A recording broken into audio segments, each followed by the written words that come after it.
सुनो सुनो सिद्धार्थ कथा। सत्य कथा, पुरुषार्थ कथा, सुनो सुनो सिद्धार्थ कथा। चढ़ते सूरज सा तेजवान वो कीर्तिमान, हुंकार भरे जब कूच करे, थर थर कांपे आसमान। वो राजपुत्र वो शूरवीर, पर्वत को भेद दे उसके तीर, शांति का स्रोत करुणा की धार, निर्झर झरे मन से अपार। वो राजपुत्र वो शूरवीर, पर्वत को भेद दे उसके तीर, है शाक्य वंश का वो तारा, जगमग है जिससे जग सारा। सत्य कथा, पुरुषार्थ कथा, सुनो सुनो सिद्धार्थ कथा।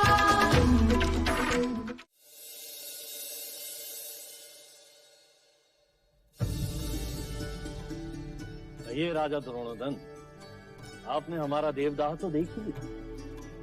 अब बताइए कि क्यों शाक्यों की राजधानी मानने से उसे विरोध किया जा रहा है। इस बात में कम है हमारा देवदाह आपकी कपिलवस्तु से?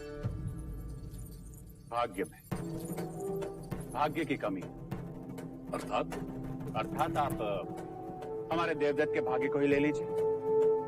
आयु में सिद्धार्थ से बड़ा है, शिक्षित, शूरवीर है, परंतु भाग्य से युवराज का पद तो सिद्धार्थ को ही मिला। क्या मैं अंदर आ सकती हूँ? आओ यशोधरा, आओ। ये सारे पकवान मैंने स्वयं अपने हाथों से बनाए हैं मजले मामा। उत्तम। महाराज, आपने यशोधरा को क्षमा करके हमारे हृदय का भार हल्का कर दिया। और बताइए, महाराज शुद्धोदन के पुत्र का परीक्षा में प्रदर्शन कैसा रहा? षड्यंत्र रच के विजय हुए हैं युवराज।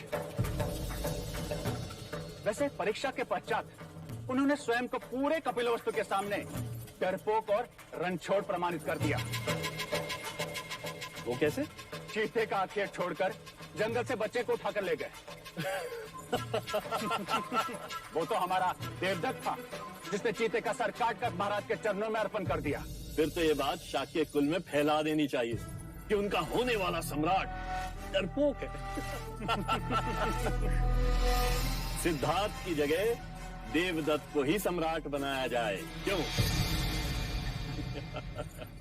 क्षमा करें मजले मामा, पर अब अर्ध सत्य कह रहे हैं। क्या सिद्धार्थ ने एक बच्चे के प्राण नहीं बचाए? क्या सिद्धार्थ ने सारी परीक्षा प्रथम रहकर उत्तीर्ण नहीं की? आपको विश्वास नहीं होगा, परंतु सिद्धार्थ को कपिलवस्तु की प्रजा अपने हृदय में बसाती है। तारे की चमक को कोई लाख मिटाने का प्रयत्न करे, पर तारा चमकता ही है मजले मामा।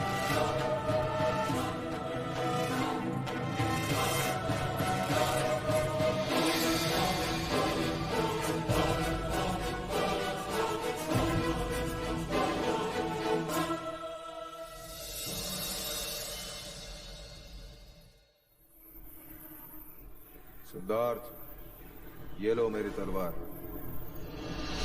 मेरी इच्छा में जब भी तुम्हें देखो एक क्षत्रिय की तरह अपने शस्त्र के साथ देखो। इसका भार मैं नहीं उठा सकता। सिद्धार्थ की आचार्य कौंडिन्य के साथ घनिष्ठता बढ़ रही है।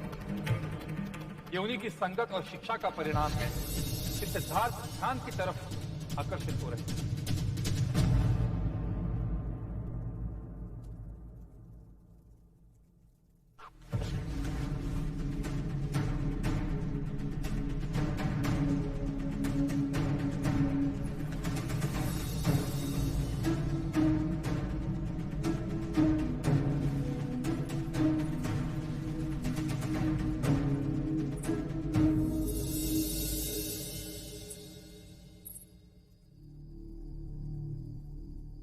क्या हुआ देव? नींद नहीं आ रही? हाँ, मन में इतना उद्वेग पहले कभी नहीं था देवी। मैं सिद्धार्थ को समझ नहीं पा रहा। कहीं वो ऐसा कोई कार्य न कर बैठे जिससे हमारे पूर्वजों का नाम कलंकित हो। परंतु वो अर्थहीन बातें नहीं करता। हाँ, उसकी बातें सत्य होती है, फिर भी मैं उससे अप्रसन्न रहता हूं। क्यों पता नहीं प्रजापति। क्योंकि आप चाहते हैं कि हमारा पुत्र आपके मार्ग पर चले, पर वो विलक्षण प्रतिभा है। वो अपना मार्ग स्वयं सोचता है। वो उनमें से नहीं जो आंखें मूंद कर पीछे पीछे चलते हैं। परंतु अकेले जाने पर मनुष्य भटक भी सकता है प्रजापति। बस यही भय आपके उद्वेग का कारण है। यदि असित मुनि नहीं आते और सिद्धार्थ का भविष्य नहीं बताते तो ये भय कभी नहीं होता और आपको सिद्धार्थ की सभी बातें सहज लगती।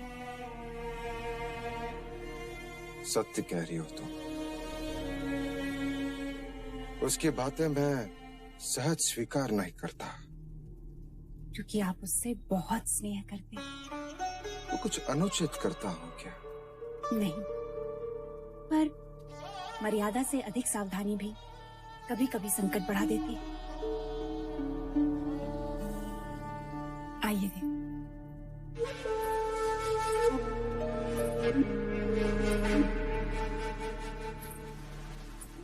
अब आप सो जाइए देव।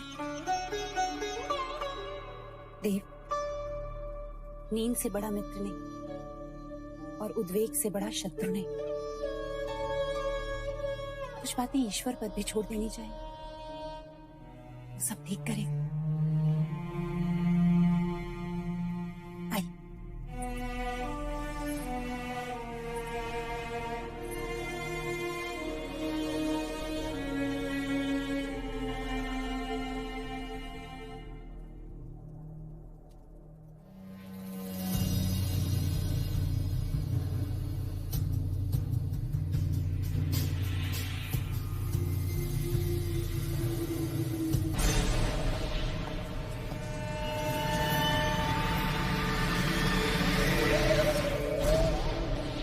सिद्धार्थ! सिद्धार्थ!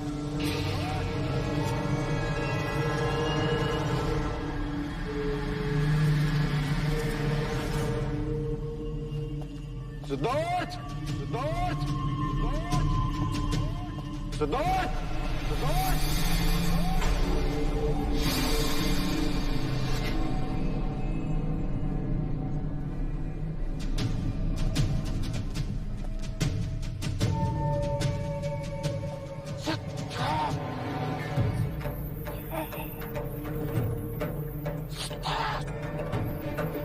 तेरा पुत्र सन्यासी बने, सन्यासी बने।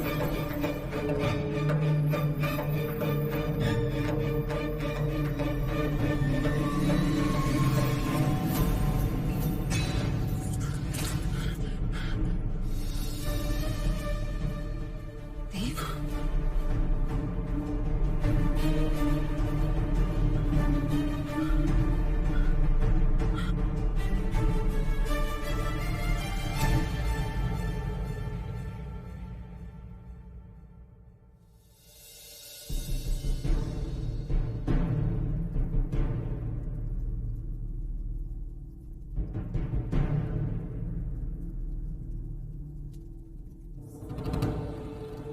महाराज, आपका स्वप्न पहले प्रहर का है और ग्रंथ अनुसार पहले प्रहर का स्वप्न सच होता है। आप स्वप्न में सिद्धार्थ को ढूंढ रहे हैं, अर्थात आपके पथ से उसका पथ विपरीत है। दूजा, आपने सिद्धार्थ को समाधि में देखा, अर्थात वो शांति के पथ पर चलेगा। शरीर पर मिट्टी और पौधे, अर्थात उसने समाधि कई दिनों से लगाई होगी। उसने गेरुए रंग के कपड़े पहने हैं, अर्थात उसकी विचारधारा मुनि और योगी की भांति हो।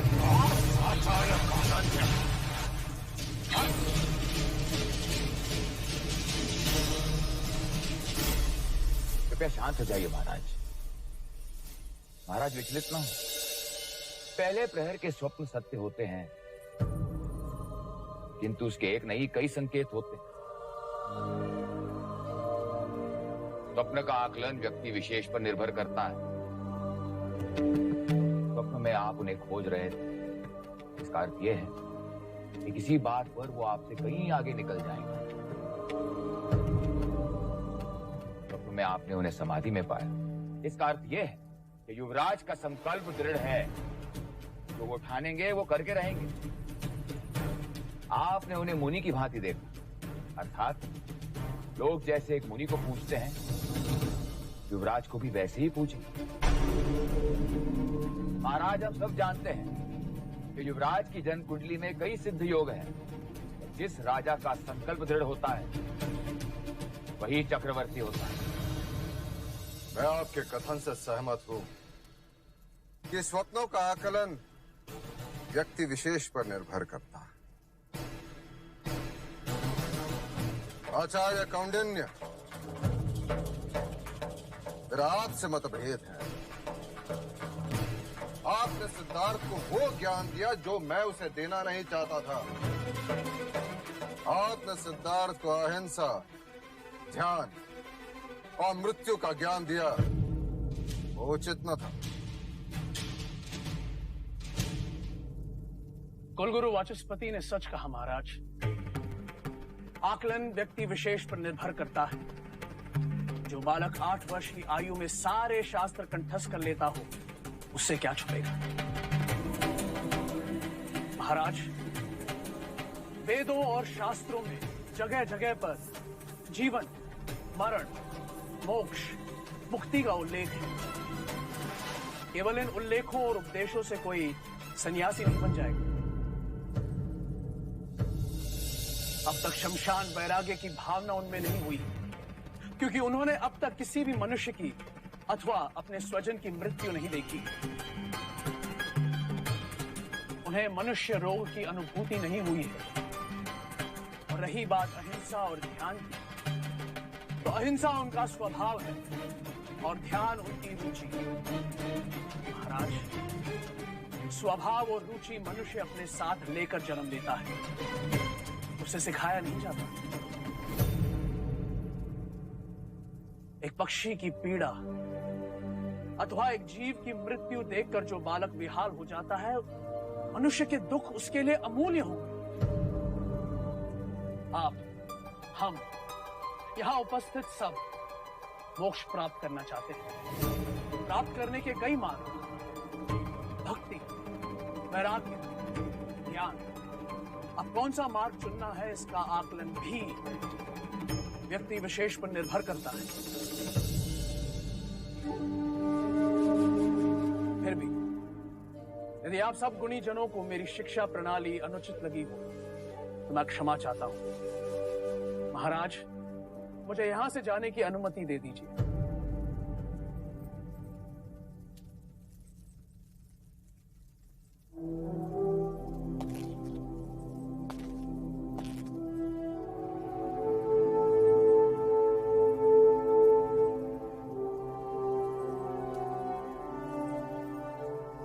आचार्य कौंडिन्य, कृपा करके दक्षिणा स्वीकार कर।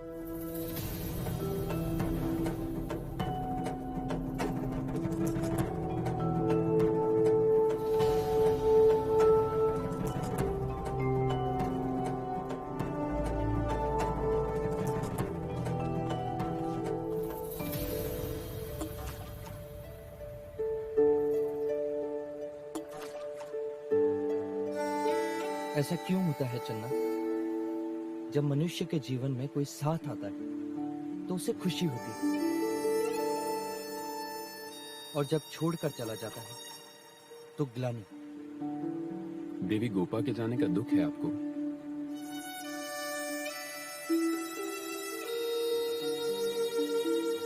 हाँ, आई थी तो मन भर गया था। गई तो मानो कुछ खालीपन, जैसे आंख खुलते ही स्वप्न अदृश्य हो जाता है। अब मैं क्या कहूं युवराज, इस प्रश्न का उत्तर तो केवल आचार्य कौंडिन्य दे सकते हैं। मन के विषय में वो अधिक जानते हैं। हाँ, परंतु वो तो सवेरे से ही दरबार गए, न जाने कब लौटेंगे।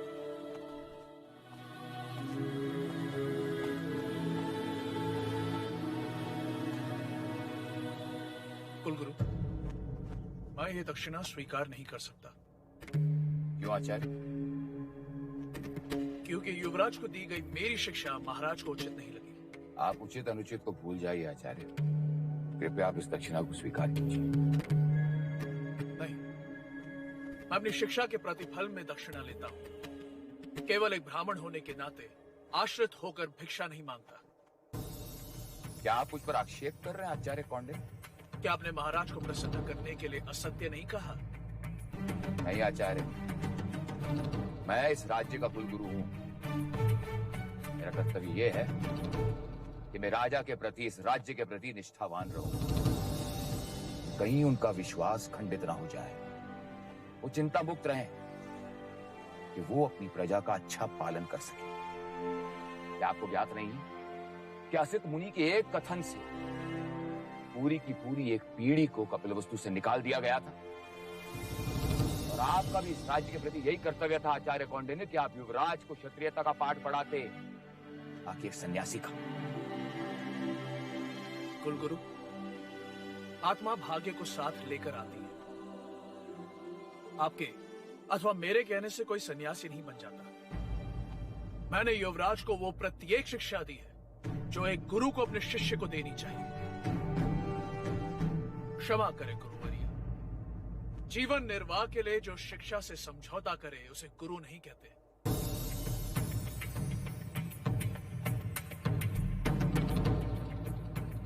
पर महर्षि वाल्मीकि और सांदीपनि की तरह मुझे भी इस बात का सदैव अभिमान रहेगा कि कुछ वर्ष मैंने आने वाले युग के युग पुरुष के सानिध्य में बिताए और वो मेरा शिष्य था।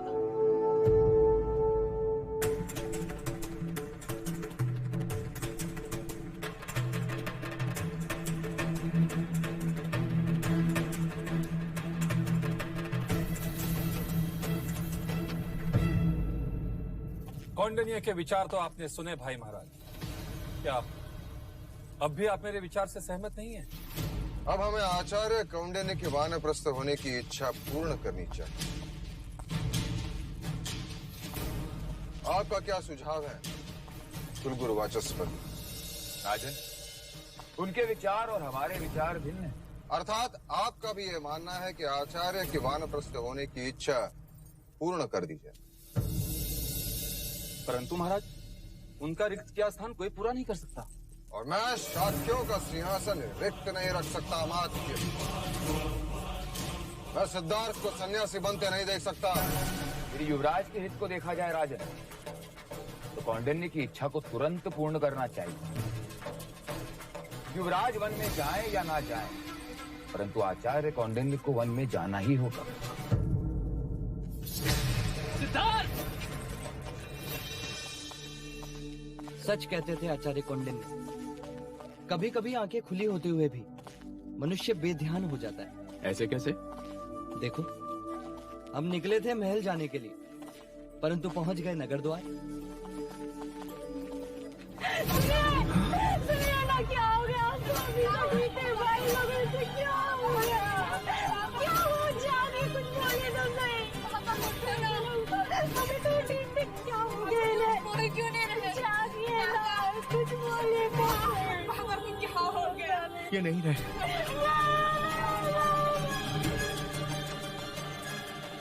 चिराग और मृत्यु का कोई भरोसा नहीं, कब द्वार पर आ जाए।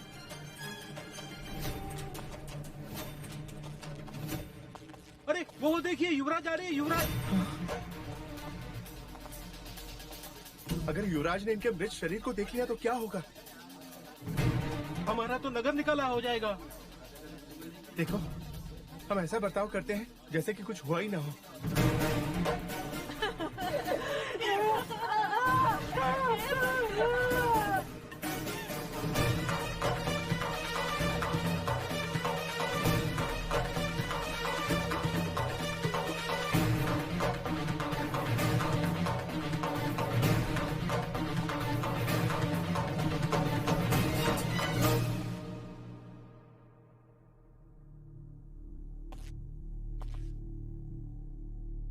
क्या हुआ?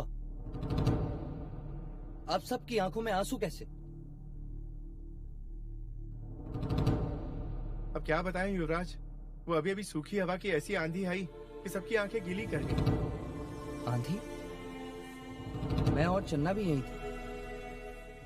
हमने तो कोई आंधी नहीं देखी।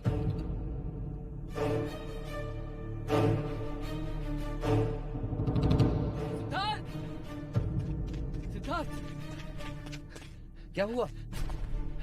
क्यों सांसों से तेज दौड़ रहे हो? इतने भयभीत क्यों?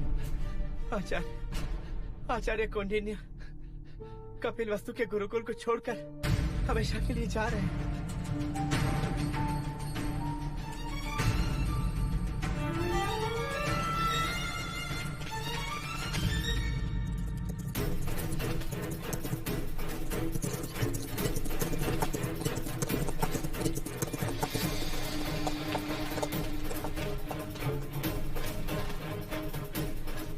क्या ये सत्य है गुरुदेव कि आप हमें छोड़कर जा रहे हैं?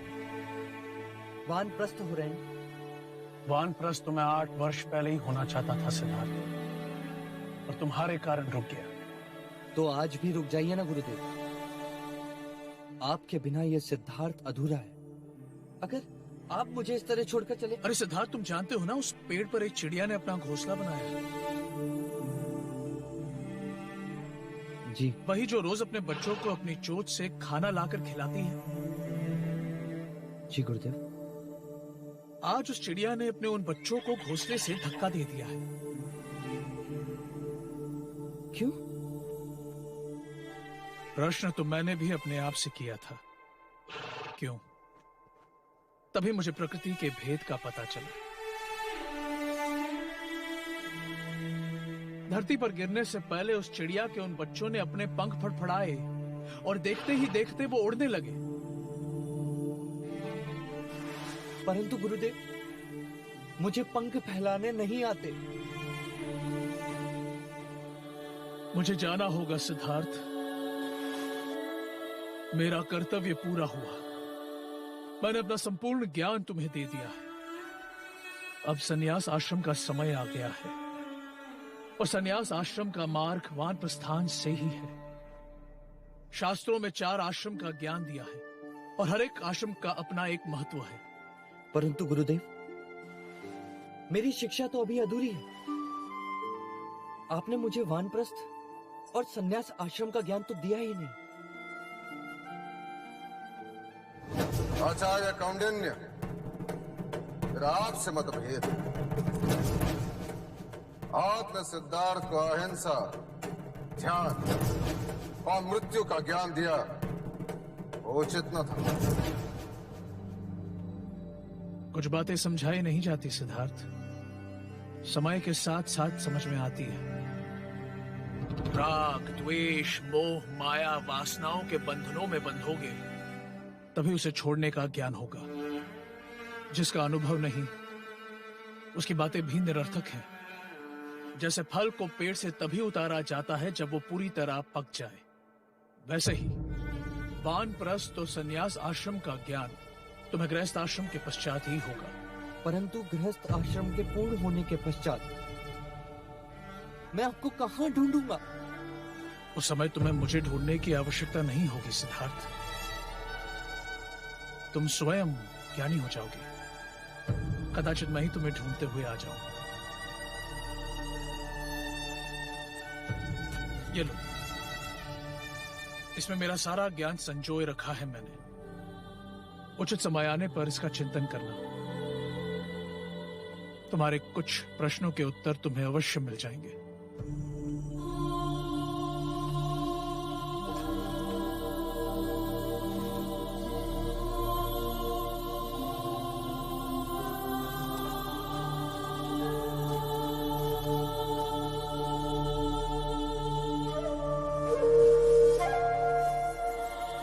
गुरुदेव, रुक जाइए गुरुदेव। आपके बिना मैं अकेला रह जाऊंगा गुरुदेव। रुक जाइए आचार्य। क्या तुम्हें ऋग्वेद की ऋचा स्मरण है?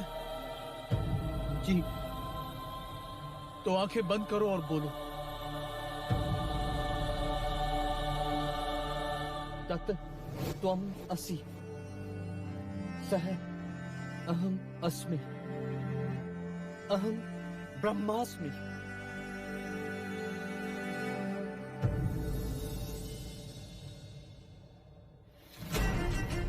गुरुदेव!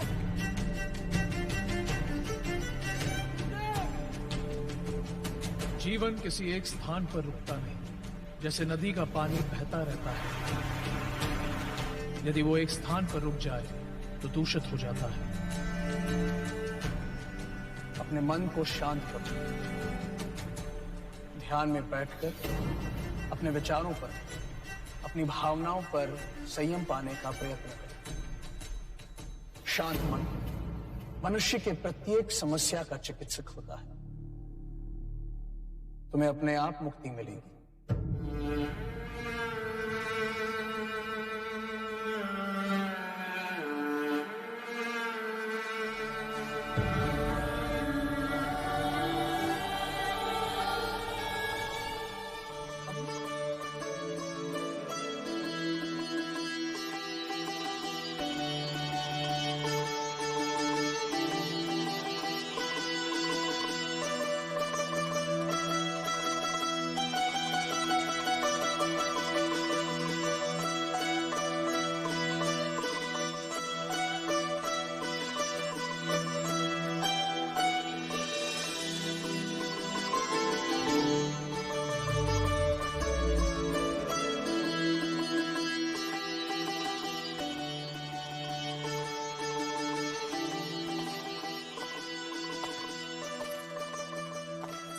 क्षमा कीजिएगा महाराज, किन विचारों में खोए हैं आप?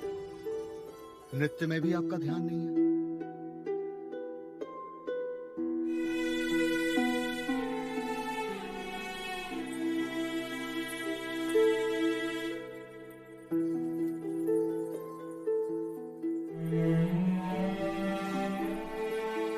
क्षमा करें,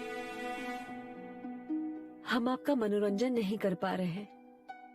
कोई त्रुटि हुई हमसे? नहीं मोहिनी,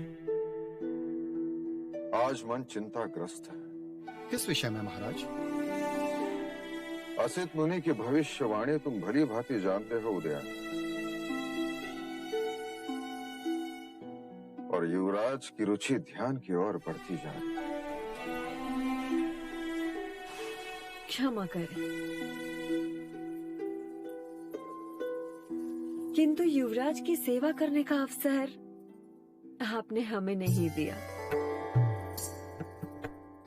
जब काम बाण चलता है ना महाराज, तो बड़े बड़े ध्यानी मुनि भी भोग की बोली बोलने लगते हैं, और युवराज ने काम का रंगीन संसार देखा ही कहाँ है। महाराज, मोहिनी बिल्कुल सत्य कह रही है। युवराज अभी तक कौंडिन्य के संपर्क में आए इसलिए ध्यान की बातें करने लगे, और जब वो इन सुंदरियों और मोहिनी के साथ रहेंगे तो भोग विलास में रत हो जाएंगे। महाराज, काम सबको पिघलाता है। यूं तो जीवन में कई अग्नि है, और अग्नि सब कुछ नष्ट कर देती है, किंतु एक अग्नि है जो सृजन करती है, जिस अग्नि से आनंद प्राप्त होता है, जो मन के वैराग्य को जलाता है और मोह पाश में जकड़ लेता है। ठीक है मोहिनी, आज से युवराज का उत्तरदायित्व तुम्हारा। काम शास्त्र तुम उसे सिखाओ।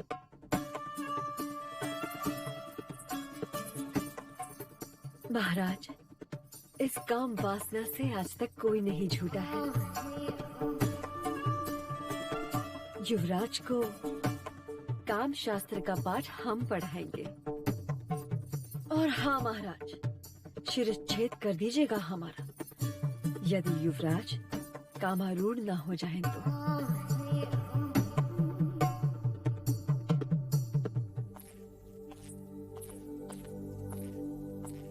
सिद्धार्थ,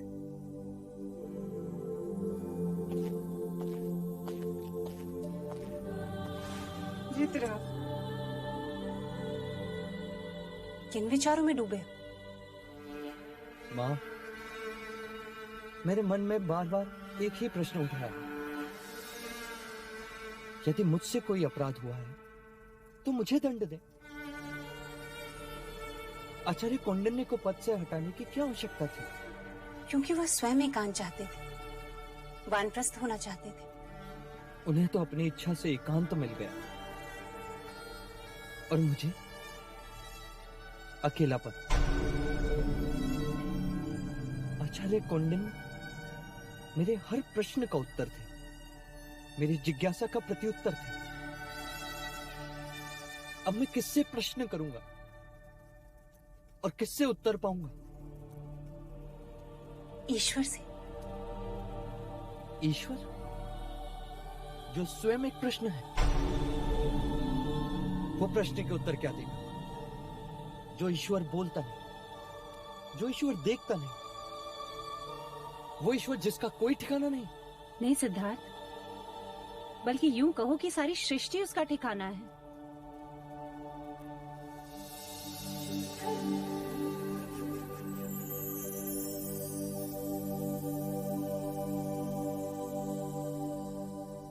देखो, ये सूर्य भी ईश्वर का एक रूप है जो दिखाई देता है, जो अपने धूप से तुम्हें छूता भी है और अपने उजाले में सृष्टि का ज्ञान देता है। क्या ये किसी गुरु या आचार्य से कम है? और संध्या में जब ये डूब जाता है तो हम निराश नहीं होते। क्यों? क्योंकि हमें विश्वास है कि ये कल फिर आएगा, एक नई सुबह के साथ। सिद्धार्थ, ईश्वर के एक नहीं अनेक रूप होते हैं। कभी वो आचार्य कौंडिन्य के रूप में आता है तो कभी सूर्य बनकर, कभी मित्र के रूप में आता है तो कभी पुत्र बनके। न जाने कल तुम्हें किस रूप में मिल जाए।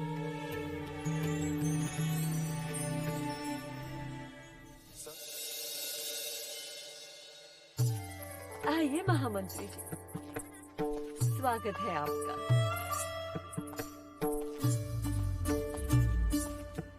सुंदर, अति सुंदर। युवराज अवश्य पसंद करें। देवियों, आज तक केवल क्षत्रिय अपनी मातृभूमि के लिए युद्ध करते आए हैं। अपने तलवार के बल पर शत्रुओं पर विजय प्राप्त करते आए हैं। परंतु इस बार ये कार्य आप लोगों को करना है। तलवार तो हम उठा नहीं सकते, हम तो बस पलकें उठा सकते हैं। तलवार से अधिक बेधक शस्त्र हैं आपके पास।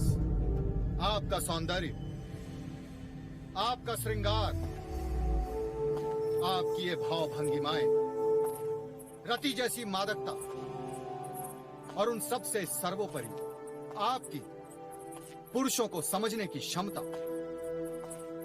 युवराज स्वभाव से उदास है, करुणा से भरे हैं, दूसरों के दुख को अपना दुख समझते हैं।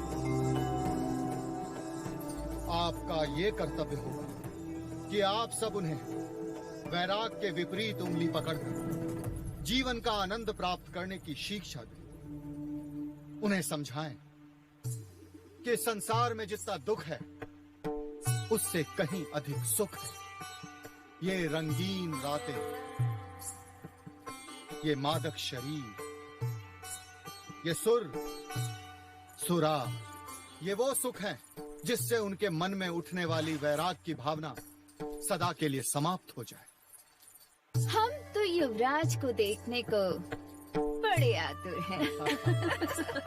और हम आपको उनसे मिलवाने को, जो गणिका उनके आसक्ति का कारण बनेगी, वो सम्राज्ञी का सम्मान पाएगी। अति उत्तम। आप चिंतित ना हो महामंत्री जी। जीवन का ऐसा आनंद ना तो कभी उन्होंने सोचा होगा और ना ही कभी पाया होगा। उदासी उनकी दास होगी और आनंद उनका साथी। देखना, ये रतियां उनको कामदेव बना के ही छोड़ेंगे। हाँ, और हमारा आपसे वचन है महामंत्री जी, युवराज जल्द ही स्वयं को पुरुष समझने लगेंगे। उनसे उनका वैराग्य छीन लेंगे हम। दीदी, क्या हम युवराज से लड़ने जा रहे हैं? हाँ? लड़ने नहीं, हम उनसे प्रेम करने जा रहे हैं। हम युवराज को युवराज से महाराज बनाएंगे। कपिल वस्तु के लोग हमें बहुत बधाई देंगे। अर्थात युवराज यहाँ आएंगे? हाँ, युवराज यहाँ आएंगे। सच सच।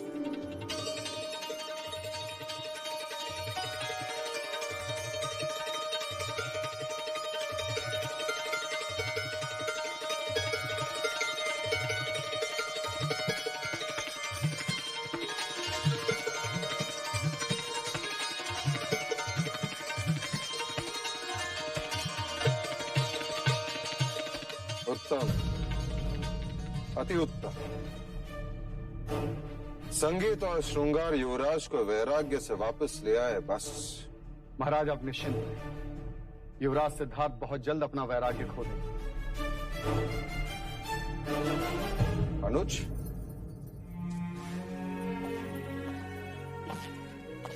प्रणाम मां। तुम देवदास से कब लौटे? अभी अभी लौटा महाराज।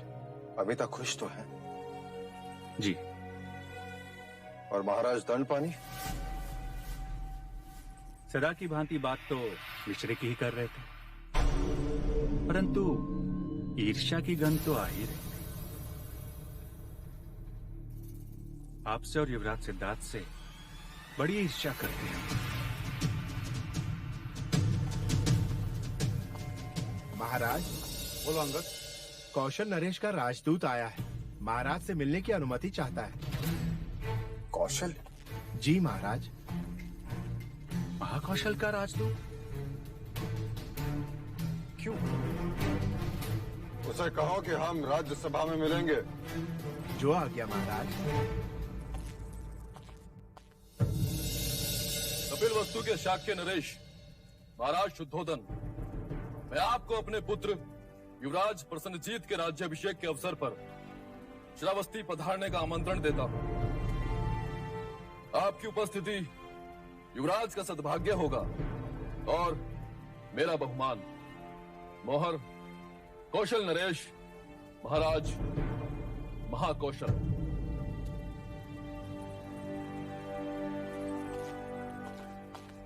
महामंत्री, कौशल राज को संदेशा भेजो कि उनके आमंत्रण के लिए हम आभारी। पुत्र का राज्याभिषेक हर पिता के जीवन के लिए सौभाग्य होता है।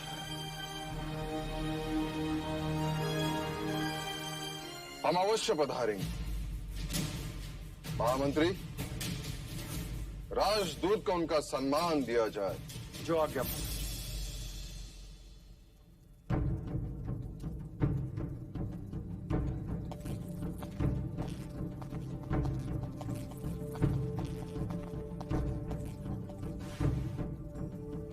महाराज, क्या आपका कौशल राज जाना उचित होगा? मैं तो कहता हूं महाराज, किसी बात का निमित्त बनाकर टाल दीजिए। इस राज्याभिषेक का आमंत्रण केवल कौशल राज का शक्ति प्रदर्शन लगता है। नहीं महाराज, आपको वहां अवश्य ही जाना चाहिए। यदि आपकी अनुमति हो तो मैं भी साथ चलूंगा। मुझे भी कौशल नगरी देखनी है और साथ ही युवराज प्रसन्नजीत को भी। हाँ हाँ, क्यों नहीं। वैसे भी आज नहीं तो कल हमारा सामना प्रसन्नजीत से होगा ही। नहीं, तुम नहीं जा सकते। किंतु क्यों नहीं जा सकता? यदि मैं तुम्हें ले जाऊं तो मैं सिद्धार्थ को कैसे मना कर पाऊं? तो आप सिद्धार्थ को भी साथ ले चलिए। नहीं देवदत्त, इस समय कपिल वस्तु के भावी सम्राट को वहां ले जाना खतरे से कम। क्यों हर बार सिद्धार्थ की वजह से मुझे सहन करना पड़ता है?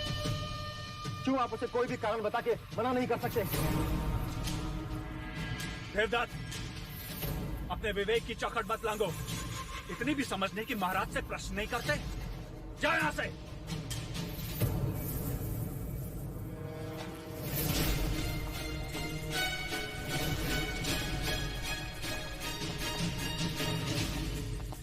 महाराज, देवदत्त की ओर से मैं क्षमा मांगता हूं। मैं उसे समझा दूं।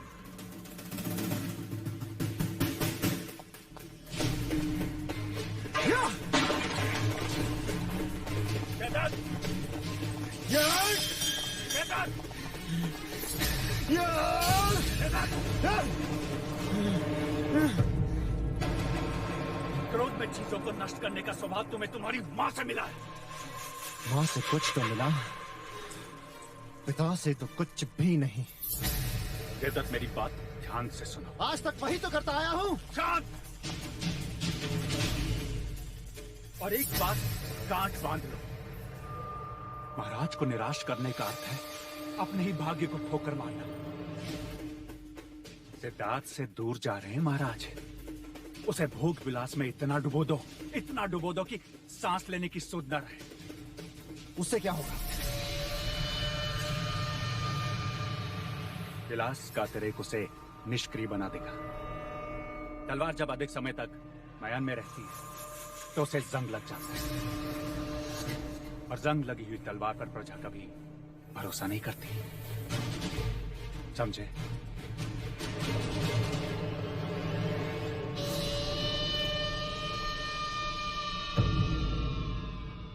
सत्य कथा, पुरुषार्थ कथा, सुनो सुनो सिद्धार्थ कथा।